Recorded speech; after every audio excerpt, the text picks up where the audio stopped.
hello everyone, and welcome back to the Reformed Dissenters. This is day 2, and this is an actual Fireside chat. So yesterday for day 1, we did kind of a more indoor. It was really late, so we got back pretty late, but now, we had a little bit more time, and it's the end of the conference, and it was a lot of fun. And so actually, this is the first time our whole family is on camera and on the show, which is really cool. So, you all know I'm Bruce. I'm Jacob. That's Jacob. We've got our mom. She's been on the show before. Our dad is joining us too, and he's been on twice. And then this is my brother Ryan. His debut. Yeah, his debut. And then this is my brother Wesley, and he was on yesterday. So, how many talks were there today? Were there 3? 4? I know there was a Toby Sumter nominee. Toby Sumter, Jared right? Longshore. I'll speak up just a bit. Jared Longshore had one. Yeah. I think Pastor Wilson had Yes, Doug one. Wilson started out. He started out the morning. Yeah. Well, we were doing an interview with June from Avoda, and so we missed the Jared Longshore talk. So, love for you to kind of, those of you that could make that talk. I'm definitely going to be going back and listening to it. These 4 over here. So. Yeah, right. So, I mean, yesterday we kind of just went talk by talk and just broke it down for a little bit. It's just 10, 15 minutes. But, Doug Wilson's morning talk was really interesting. How would you guys sum up what he was talking about? Like, what's like in one sentence? The title, well, I can't do it in one sentence. It's really tough. There was someone. The title was Bad Words, Mockery, and Sarcasm. Right. I said before, rated R combat. That's kind of the serrated edge in a nutshell, right? Right, That's right. That was last night's talk, but this morning's talk was Bad Words, Mockery, and Sarcasm. Yeah, in the serrated edge. And we had an interview with Doug Wilson right after it. Yes, that's right. We did. We had him on the show, yeah.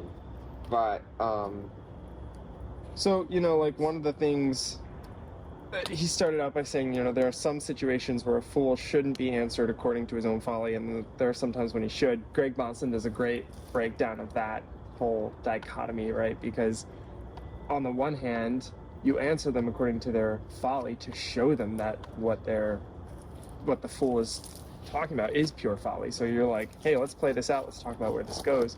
And Christ would do that, and Doug Wilson gave when is the right time. Right. Yeah. When's the appropriate time to do that? And then when's the appropriate time to not answer them according to that folly? Yeah. I mean, he brought up every time you use. He was bringing up the fact that there's this argument against using biblical satire and using these bad words, mockery, and sarcasm. The thing against it is saying, oh well, Christ knew how to use it, because we say that Christ uses it. Yes. So therefore we must use it.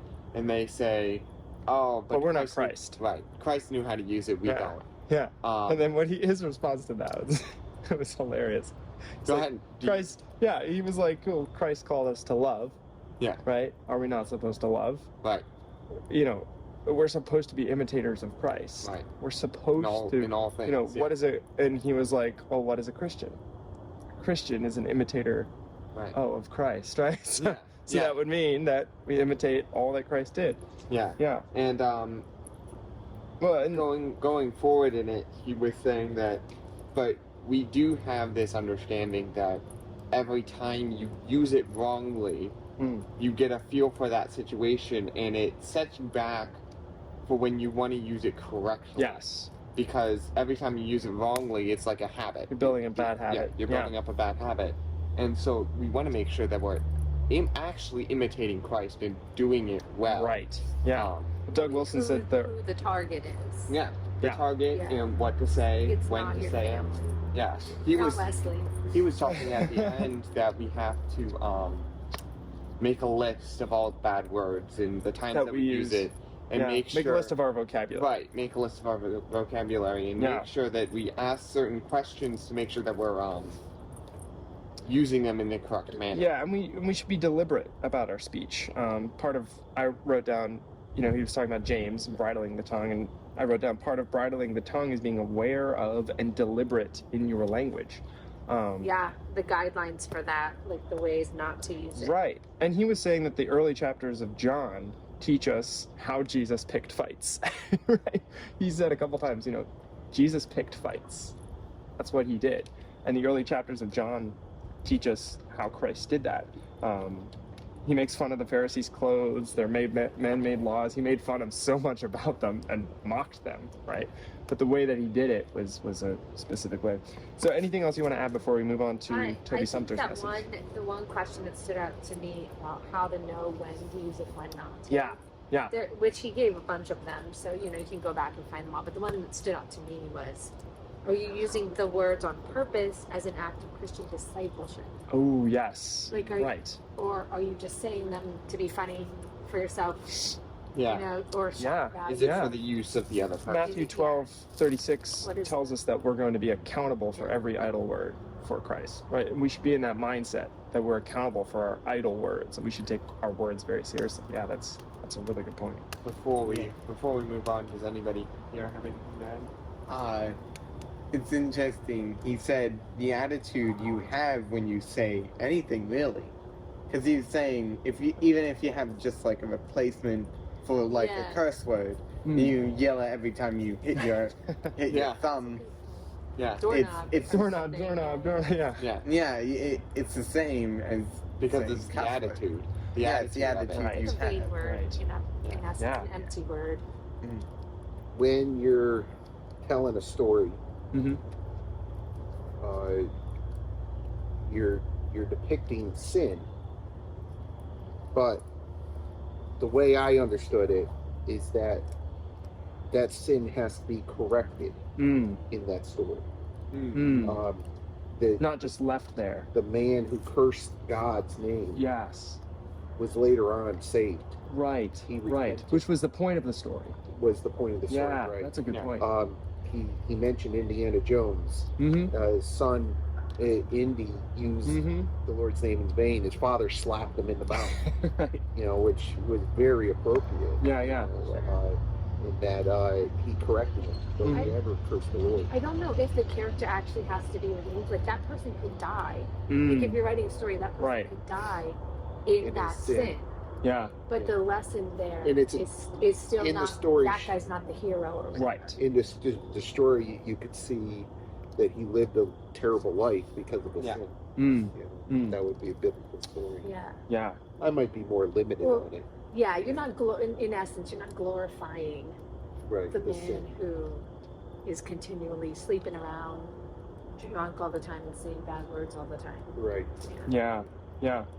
Well, and as a defense of that, because Doug Wilson was talking about an illustration, he wrote a story and used the Lord's name in vain. One of the characters did, right?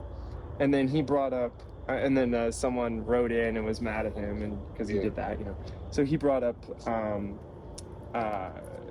he said our use of the words depend on the context we're in. And he brought up the story that Jesus told of the two men who went to the temple to pray.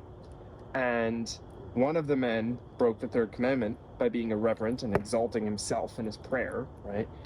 And Christ was not breaking the third commandment by telling this story, right? Christ was giving an illustration of someone who you are not to follow. And in the process, that person in the story broke the third commandment. So I thought that was really the phrase that I thought of when he was talking about was context drives meaning. Yeah. So. Yeah, it's a really good point. Well, we've got about 5 minutes left, and we've got two talks. So, there was Toby Sumter's... What's that? This one will just be longer. Yeah. So, the Jared next one was Longshore Jared Longshore. So, I think it was Toby Sumter's message that was next. Jared Was it Jared Longshore's? Oh, okay. So, Got yeah, the Jake and I minutes didn't... written down. Yeah, go for it. It's ready to quiver. What was one of the... So, we missed it. So, what was the... I'll ask you to do the same thing Jake did. In one sentence or two, what was the main thrust of his message? This was not the main thrust, but this was a very powerful point that I think I brought up when we were at the table. He was talking. Let me back up and see if I can get the theme of the whole thing. I guess he was trying to define, like he said, what we're up against, what God's strategy is, and then the bucket load of promises. Mm. Those were the 3 points. So in determining what we're up against. But one point when he was talking about the pagan culture that doesn't believe your children are yours. They're redefining everything. They're redefining marriage, and they're redefining love, they're redefining all the terms. And the one point he made was that we're in a time now where marriage, 2 men can get married, Or pretend to. rent out a woman's womb for the purpose to rip that baby from her womb. That's the fruit of her womb. They're ripping it away from her. Give, and then basically fill their fridge with milk, mother's milk, to give to that baby, and cast the woman aside. And just basically say, you're of no use. This is, that's just like, that's a powerful image. So this is what we're up against, right? This kind of gross invasion of what God's truth is. And debasement of the family, which is the fundamental building block of society. I mean, Toby Sumter would always say, if someone's messing with uranium next door, you're going to freak out a little bit. And you're going to be like, what are you doing? Right? And you're not just going to be like, well, whatever they do in their house behind closed doors, it's fine by me. You're messing with something that will fundamentally either build up or destroy a nation when you mess with the family. And we need to get that perspective back.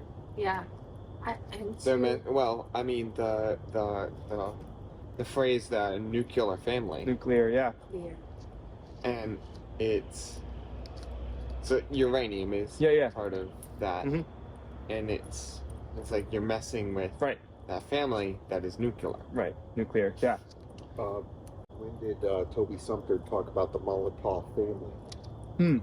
That families are like a Molotov cocktail. You're throwing it into culture. It blows up the culture. That's how powerful the family is. And unfortunately, the wicked knows that. And the Christians don't. Right. Which is like, why do the wicked know that and the Christians are too stupid to know that? What's the deal? Why are we so ignorant? Well, Ben Merkel's message from last year, you may not be post-mill or believe in infant baptism, but the left does, and that's why they're winning. They have a positive outlook on the future. They're going to fight for it hard because that's what they live for. And they know that the children are key to the future. Next generation is vital. That's what this whole message was. I'm trying to get the flow of it because that one part stood out to me as something like, wow, this is jarring. This is a jarring image. And this is an important thing to think about. But I think the overall flow was about the covenant and the family. Because, there's Paedo Baptist, Credo Baptist, there's all kinds of people throwing things, slinging mud back and forth at each other. But what it comes down to is the covenant. Covenantal promises and the family. And the one thing he said that I just saw, I remembered after I looked at it here, was about the arrows. That we're not waiting for our children to become arrows. They are arrows. They start sharpening those arrows. Get ready. I mean, there was a lot more in it, and but he also said Satan is at war with family. Not at war with the individual person. He's at war with families. That includes your children. So I think, we don't need to care about them. They aren't believers yet. You still need to protect them from Satan. They're after your family. The way that God has designed it, we start. The next generation is starting on a high point. It's starting, the scriptures talk about being on the mountaintops, gliding over the mountaintops. It's easier up on the flat surface of the mountaintops rather than going down through the jungle, through the bushes. This is how the family should be.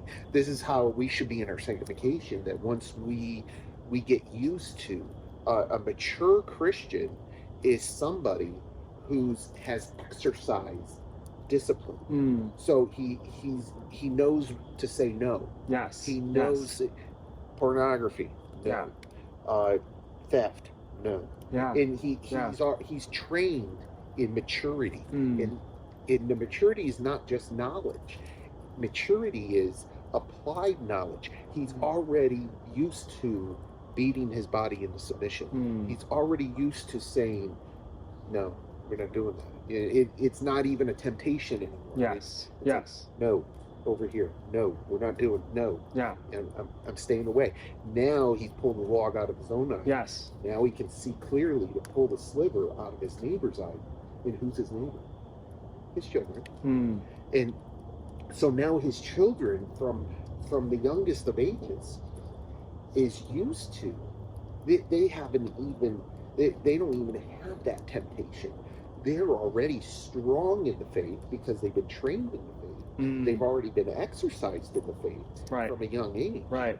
And now they're ready. So it's the second generation of children who've grown up in the faith. Yeah. They're far stronger. And you can actually see this. Yeah. You know, it's just, you see a pastor who's new in the faith. Well, he's not as strong he's not strong theologically. He's not even strong in his own personal walk. Yeah. As somebody who's second generation. Right. I always look at that. It's like, you know, I look at the pastor and it's like, oh, he's first generation. Yeah. That explains something here. Right. Doug Wilson, second generation. Yeah. You know, second generation. You're already. They're not starting at ground zero. Yes.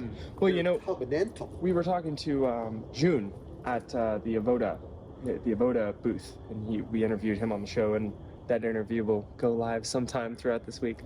And it was really interesting because he was talking about that on a cultural level. You know, there are 680, I think that's the number, 680 million Christians in Africa, as opposed to 150 million in America, right? But most of them are first generation. He was given this story of this old lady who fell off of this scooter in the middle of an extremely busy freeway. In Africa, in Uganda. Off of her own scooter? Yeah, off of a taxi scooter. Okay. And she's in the middle, the cars are just driving around her, nobody's helping her up. Even the taxi driver just drove off. Nobody thought to help her at all. Yet it's 80% Christian. Right, 80% Christian, that city. City that he's in, whenever he takes his vehicle to the mechanic, he says he always empties it of gas, pretty much empty of gas beforehand, because the mechanics all steal the gas. Yeah. It's just what they do, and everybody knows, the mechanic's going to steal the gas if I bring it in. But because they don't know how to take it. Right, they don't have that foundation of Christianity like America does. We take it for granted that it's such a generational thing. All the things that we just take, knowledge now. Right, because it's ingrained in a multi-generational society, even if they're not. This generation is crumbling, and so we're seeing a lot more of that kind of stuff. Right. But we still don't have it to the extent that these countries do, that don't have generations of Christians. And let me just say, a mechanic in this country knows that if his customer sees, and he knows his customer would know, he wouldn't even think about that. You know, the mechanic would be like, no, I'm going to lose customers if I do that. Yeah. And they know better because of our Christian foundation. Yeah.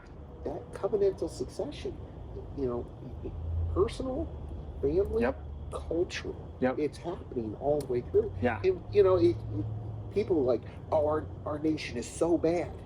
It's like, yes, but I look at even in my field, HVAC, I'm trying to apply God's law to every area of HVAC. I'm thinking about how to apply God's law. Thou shalt not steal. Thou shalt not kill. And, you know, even though other technicians are not thinking that way, at the same time, they're like, we have to follow the rules.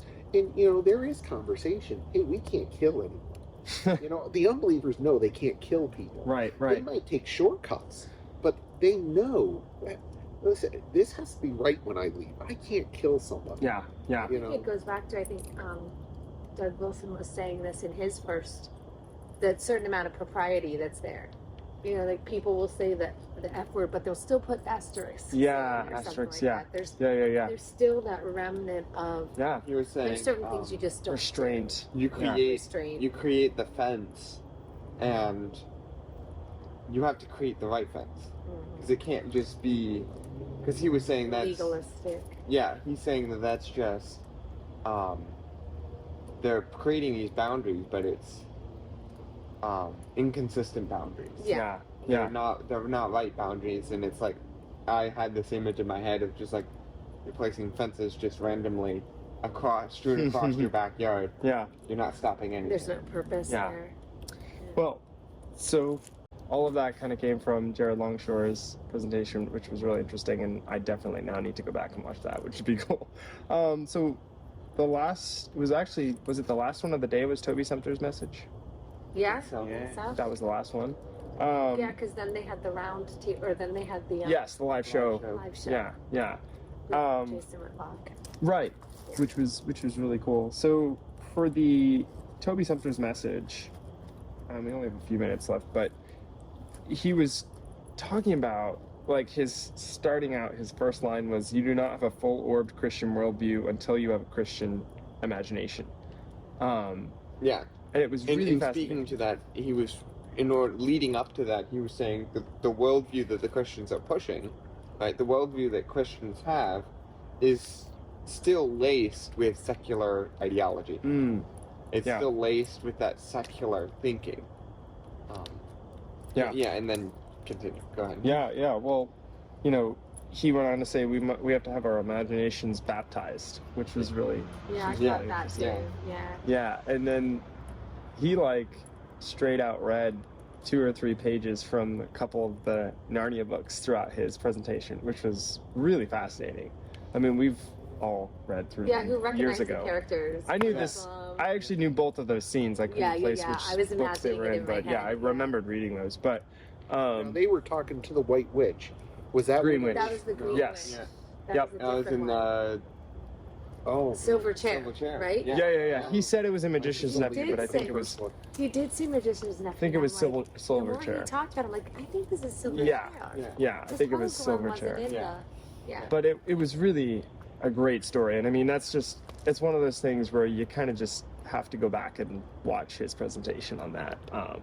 It was really good. But We do forget that, though. The importance of the beauty and the imagery and the creative process. And You that know? that we as Christians, we seem to really be bad at making stories. Yeah. But then when we look They're at not C.S. believable. Lewis in the stories that he created, they're amazing. They're really, really Timeless. good. Yeah, even Yeah. unbelievers know them. Yeah, Yeah. exactly. right, Yeah. right. People know the Lord of the Rings. Yeah. The people who I talk to in my work really know the Lord Well, of and the it Rings well. inspired generations of literature after that, and an entire new genre. I mean, Yeah. like because of what he produced. Yeah, Tolkien made English mythology. Not quite, but yeah, it seems like that sometimes. Yeah. See, actually, I think that was one of That's his what it was. purposes. That was his purpose Was to of make- English. Lord of the Oh, Rings. because it was English. Yes, Yeah. distinctly English. Because I was like, there's the English. St. George, and there's other King Arthur and the I Knights think of the there were a Round lot Table. of borrowed things from. Yeah, I you think- were saying one time that there were like trolls and dwarves, but no one really had A specific history look of it, them. yeah. history of them. He He built that. he took the name dwarf and troll and made it into what we now know as dwarves and trolls. Yeah, we Yeah. have this image in our heads now what a dwarf and a troll look like, but it really was Tolkien who really brought that into our perspective or our imaginations. Yeah. Gave them a history. Gave Yeah. them a. Yeah. Yeah. Well, and So Christians don't have to be bad. You can do it well. yeah. Well, a big part of what he was saying was that Christians today do a great job focusing on, well, this is a generalization. There are more Christians now that do a good job of focusing on doctrine and on solid truth, Yeah. and on, there's no moral relativity, it's, all of these things, logical arguments, which is great. But Toby Sumter brought up a C.S. Lewis quote, where C.S. Lewis said, "No justification of virtue will allow a man to be virtuous." So justifying the virtue and describing it that way is not going to instantly make you virtuous. And it was interesting. He was talking more about, in the heat of the moment, your mind isn't going to go to arguments. Your mind isn't going to just you're going to remember stories. You're going to remember those things. And a couple months back on the show, we were talking about, which commandment was that? It was the first commandment. And we started with the first commandment. Love the Lord your God with all your heart, soul, mind, and strength. Heart is the first one. And we talked about heart is your emotions. How do you love God with your emotions? Storytelling, a biblical imagination, is a great way of loving God with your emotions. Look at the way the culture has used stories to shape people's thoughts now. Yeah. Like movies, TV shows, books, like this kind of stuff. Brought up Game of Thrones. Yeah, this kind of stuff was out there. It gets in your subconscious. It attaches itself to your feelings, your emotions. Yeah. The music, right? Like how many times do we say, "Oh man, I wish there was a soundtrack following me around as I'm walking down the street," right? Yeah. And you connect with that, and then it sticks in there. Yeah. And God did that. The God used stories and creative imagery. Psalms. Yeah, beautiful imagery. Yeah. And he was saying, and this is later on in my notes, that Narnia is not just a story, right? As you were saying, it's the way we think of stuff. Stories affect our worldview. And he was saying that it's truth in the flesh. And then he was then talking about Game of Thrones as sin and lies in the flesh. Yeah, well, we are at time. We're at half an hour. But this was all really good. And Wes has still more to say. I'm sure I have so much more to say. I barely got through a quarter of my notes. Let's talk about the thing that didn't happen in lectures, the Psalms thing that just started up in Market Square. Oh yeah, that'd be good. Yeah. Yeah, because it sort of shows how God changes our thinking. That wasn't the Fight Laugh Feast people asking people to do psalm sing. Mm-hmm. It was the community of the Fight Laugh Feast people to then say, "Hey, how about we do a psalm sing?" Well, yeah, and for those of you, I'll give some counteract context, but that's wonderful. We shall be joyful warriors and sing. Yeah, that's great. Well, some context, because everybody's confused as to what he's talking about, maybe. But there was a pro-baby murder rally of sorts, people marching around the local square here in Knoxville during our lunch hour. We happened to be there for lunch, and a lot of other people from the Fight Laugh Feast conference were there as well. And these people are, marching around with signs, and what was it they were chanting? Women's rights this is democracy, or something like that. Don't put us backwards or something. I forget. Yeah. It was just a load of garbage. Their usual propaganda. There was another sign. It was pro-life is anti-woman. Yeah, which is insanity, and we can talk all night about that. But the response was incredible. It had to be a group of 15, 20 people from the conference. Yeah. And you can tell because everybody had their lanyards, like what Jake has. I love that. And so they all got together, pulled up some of the psalms we'd been singing throughout the conference, and they just started singing them. There was a chat in which everything was like going down, where they were like, this It was our group chat. Yeah. It was our conference group chat. I remember thinking we were in this one restaurant, and I looked around the restaurant as all this was going on. This was before the singing actually happened, but just like all of the people in the restaurant that I was looking around, because we could tell each other from the lanyard. Right. And a ton of people. There was like a family of 10. It's like half the restaurant was full. Yeah, exactly. Yeah. And I was like, if we all just went out there. Yes. And just started singing. Or like Jake really wants to do, just sing right in the restaurant. Right, Yeah. right. Jake's Yeah. goal. Well, and so dream that, one day. you know, that really made me think, how many Christians are there that aren't doing what the people at Fight Left Feast did today? How many Christians are there who will sit there and just take it Yeah. Yeah. when we could be so Who much stronger together? The silent, majority. yeah, Right, who right. silently And they won't want- be the majority for much longer because No. that kind of cowardice, it breeds more cowardice, and eventually, poof, you're gone. Okay, Yeah. well, before we go too far off, Yeah, there, yeah. I want to know, Ryan, this is your first Fight Laugh Feast experience. What are your thoughts? It was different. Yeah, Different. good, than different, bad. Than, How so? than when well, this is kind of my second because you guys. Oh yeah, the Right, one in- Earlier this year in Yeah. South Dakota, yeah. It was nothing like this.